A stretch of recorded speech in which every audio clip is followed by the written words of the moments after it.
नमस्कार, आपसे मेरा नाम अशोक यादव एडवोकेट और मैं आप सभी के लिए लीगल एडवाइस पर वीडियो अपलोड करता हूं, जो कि आप सब लोग लाइक करते हैं, पसंद करते हैं, शेयर करते हैं और सब्सक्राइब भी करते हैं। अब तक नहीं किया है तो तुरंत करिएगा और दूसरे लोगों तक भी जानकारी को जरूर शेयर करिएगा।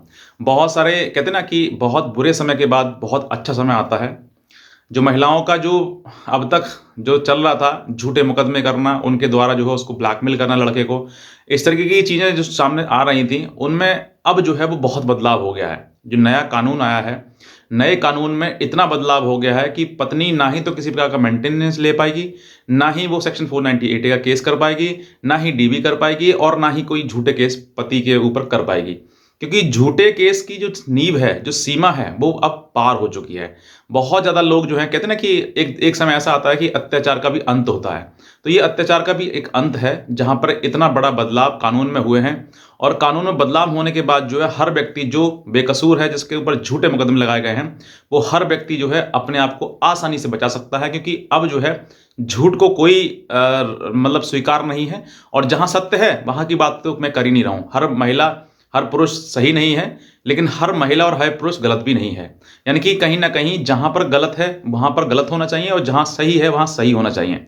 जो अन्याय कर रहा है, उसको सज़ा मिलनी भी चाहिए, लेकिन जहाँ पर न्याय है और सिर्फ़ झूठे मुकदमे उस पति के ऊपर दर्ज कराए गए हैं, तो मैं कहता हूँ उसको फिर न्याय भी मिलना चाहिए। क्योंकि अगर न्याय अन्याय को बढ़ावा दिया जाएगा, तो मैं कहता हूँ भविष्य में ऐसा समय आएगा कि सारे परिवार ही नष्ट हो जाएँगे और जब परिवार नष्ट हो जाएगा, तो मैं कहता हूँ इस धरती पर रहने वाला कोई बचेगा नहीं। आज ऐसे न जाने कितने परिवार हैं जो सिर्फ़ कोर्ट और कचहरी के चक्कर लगा रहे हैं, ना उनके कोई संतान है, दोनों मियाँ-बीवी जो है वो कोर्ट, कचहरी, थाने में भागते रहते हैं, सिर्फ़ और सिर्फ़ किस वजह से कि मेरे साथ ऐसे ऐसा किया, वैसा किया और झूठे आधार पर।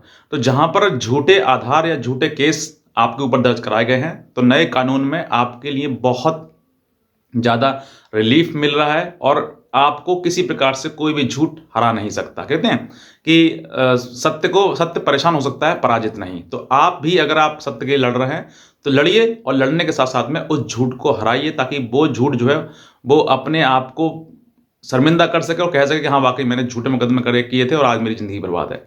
झूठ कभी भी कहते हैं कि झूठ कभी भी कामयाब नहीं हो सकता। वो आज तो आपको दुःख दे रहा है, कल को ऐसे समय आएगा कि आपके ऊपर जो झूठे मुकदमे जिसने लगाए हैं, उसका वो नष्ट होगा और वो मतलब कि पूरा उसका जीवन जो है बर्बाद हो जाएगा, लेकिन आपको कोई आँच नहीं आ पाएगी। सिर्फ़ और सिर्फ़ परेशानी आएगी, सत्य परेशान ही हो सकता है, पराजित नहीं हो सकता है।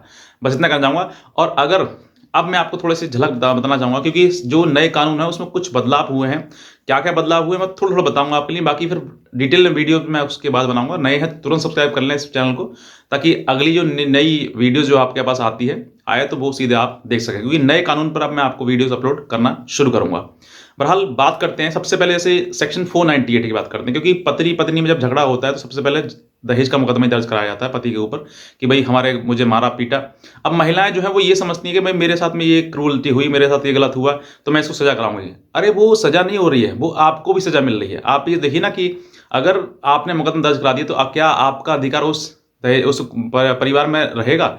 आप कानूनी रूप से मत सोचिए, आप एक सामाजिक रूप से भी सोचिए। उस घर में रहने के लिए आपको बहुत शालीनता और शीतलता आपके अंदर होनी चाहिए। लेकिन अगर नहीं है वो तो आप ज़बरदस्ती किसी घर में नहीं घुस सकते। अगर आप झूठा मुकदमा दर्ज कराकर भी किसी पति के घर में नहीं घुस सकते, क्योंकि आपका फिर अधिकार भी खत्म हो जाएगा। क्योंकि अगर आपने मुकदमे दर्ज करा दिए, तो आप कानूनी रूप से तो मान लीजिए ठीक है भई, हमने करा दिया, अब हमें न्याय मिल गया। लेकिन आपको वाक़ई अगर देखा जाए उसके पीछे ना, आपकी ज़िंदगी बर्बाद हो गई उस मुकदमे दर्ज करते ही। आपका अब जो है वो बुरा टाइम स्टार्ट हो गया।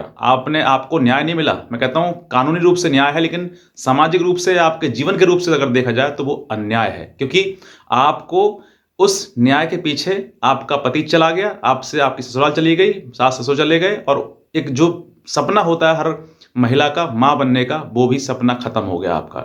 वो भी आप समझिए।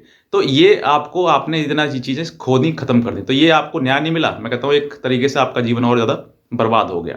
बहरहाल बात करते हैं सेक्शन 498 ए की। जब जो 498 का जो है, उसमें ये बदलाव हुआ है कि अगर पत्नी पाई जाती है कि झूठे मुकदमे, क्योंकि 99% जो केसेस जो है वो झूठे ही दर्ज कराए जा रहे हैं आजकल और झूठी धड़ाधड़ जो है एफआईआर दर्ज की जा रही हैं। अगर लास्ट में फाइनल कंक्लूजन में अगर ये झूठी पाई जाती है महिला, तो उसके ऊपर फाइन लगा दिया गया है।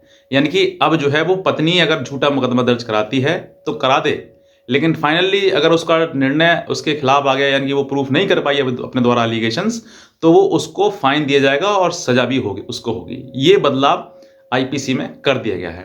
अब बात करते हैं मेंटेनेंस की। सेक्शन 125 सीआरपीसी जैसे ही 498 का होता है, पति जो है वो अपने फिर उसको बचाव में और फिर उसमें लग जाता है और साथ साथ में इन दोनों के बीच में दूरियां खत्म हो जाती बढ़ जाती हैं और फिर उसके बाद जो है पत्नी दूसरा केस डालती है मेंटेनेंस का, यानी कि उस पर खर्चा लेने के लिए। अब खर्चा लेने के लिए भी आपको बहुत सारी चीज़ें प्रूफ करनी पड़ेंगी। पहले क्या होता था कि कहानी बनाई, कुछ भी मारा पीटा सब घर से निकाल देता, मैंने इसके खिलाफ जो है एफआईआर दर्ज कराई और अब जो है मैं माननीय न्यायालय के शरण में आई हूँ, मुझे पैसा दिलाया जाए, मुझे खर्चा दिलाया जाए। और अगर उसकी पति की इनकम 1,000 रुपये या 10,000 रुपये महीने कमाता है तो उसके सीधे 1 लाख या 2 लाख बता देंगे कि भाई इतना है। तो वो कोर्ट में इतना बड़ा झूठ बोलकर उसका मेंटेनेंस लेना, उससे पैसा लेना, ये भी अपने आप में एक क्रूअलिटी मानी जाती है, दूसरा झूठ है। लेकिन अब ऐसा नहीं है। अब ये है कि अब इसमें जितने भी एलिगेशन लगाएगी महिला वो पहले प्रूफ करेगी और अगर वो प्रूफ करने में सक्षम नहीं है तो वो केस जो है वो डिसमिस होगा।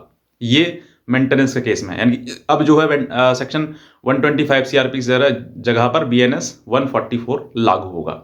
अब इसके लिए और भी चीज़ें हैं, जैसे कुछ महिलाएं जो है वो पति झगड़ा करने के बाद या फिर उससे पहले किसी और के साथ संबंध होते हैं उसके, तो अगर ऐसे संबंध महिला है और अगर महिला ऐसी है कि जो कि दूसरे के साथ संबंध बनाती है, तो अब आपको पति को जो एडल्ट्री साबित करने की जरूरत नहीं है कि देखिए इसके गलत फोटो है, गंदे फोटो है, वीडियोस है, ऐसा कुछ आप अगर आपके पास है बहुत अच्छी बात है, लेकिन अगर नहीं भी है तो ये बस आपको साबित नहीं करने की ये इसके साथ अफेयर है। सिर्फ और सिर्फ आप इतना अफेयर मतलब इतना प्रूव कर दीजिए कि वो उसके साथ लव इन अफेयर में है, लव में है।